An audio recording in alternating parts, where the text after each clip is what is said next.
Hi, my name is Bisma and I'm a recent graduate from the University of Warwick. I completed my final year during a pandemic in and out of lockdowns, and as a student from a low income background and a BAME background, I naturally experienced an array of challenges which I wish to touch upon in this video, but especially what I did to overcome them.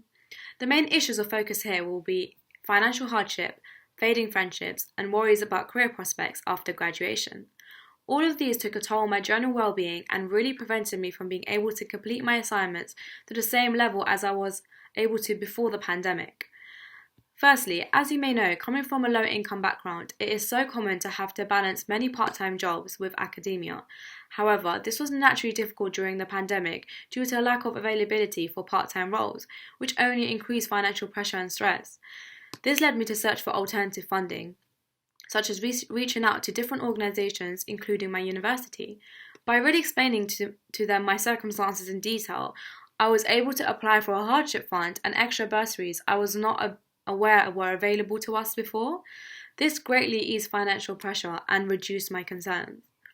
Secondly, before the pandemic, I also attended many society events and was also an active society exec member. Being an ethnic minority student growing up in a non-ethnically diverse community, these cultural society events were the only place I felt a sense of belonging and acceptance. However, when the pandemic hit, I no longer was able to attend or plan these events, and it became so difficult to maintain friendships and feel a sense of belonging.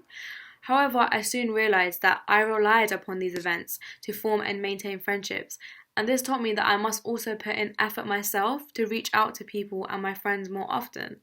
As a result, I played games online, worked out together, and cooked together online with my friends and family. Nevertheless, it did become quite draining, always having to communicate online during lockdown, and also quite lonely. And this taught me to really give myself time and find that sense of belonging within myself as opposed to in others. This included enrolling into personal development programs, one which my university hosted and others I found online.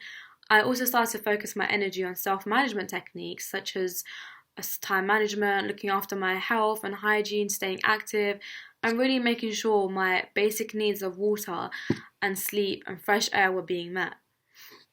When I started to practice self-care, I learned to enjoy spending time alone, which I never thought would be possible, and a part of this was seeking mental health support from the wellbeing team at my university.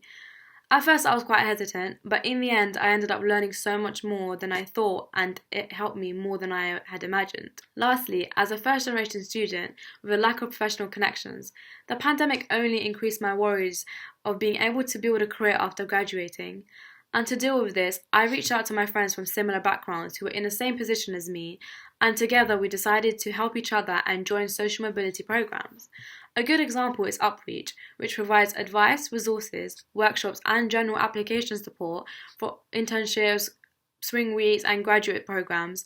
And through this, I was able to increase my commercial awareness, build my professional connections, and find opportunities for graduates from low-income backgrounds at top firms and secure a graduate job, which I never thought I was able to do. The underlying factor which enabled me to overcome all of these challenges was seeking support. I reached out to my university in times of financial hardship rather than trying to balance part-time jobs myself. I also reached out to my friends and families more during lockdown and began wellbeing sessions at my university rather than waiting for people to contact me. Lastly, I reached out to the social mobility programs and people from similar backgrounds on LinkedIn for advice on how they managed to come from my background and make it. I was always afraid to tell my university department that I wasn't doing well, but after mustering up the courage to do so, I was quite surprised by how willing they were to help me. In the end, I was able to take things slow, defer my exams, and really work towards completing my degree to a higher standard. So what I really learnt from this year is that there is no harm in seeking help, and no one should be suffering in silence or suffering alone. Others are so much more willing to help than we think, and overall, I hope that my story can really be an inspiration to those from similar backgrounds to never lose hope. Even if you have to try twice as hard as your privileged peers, or it takes you twice as long, in the end, you can make it and you will do amazing.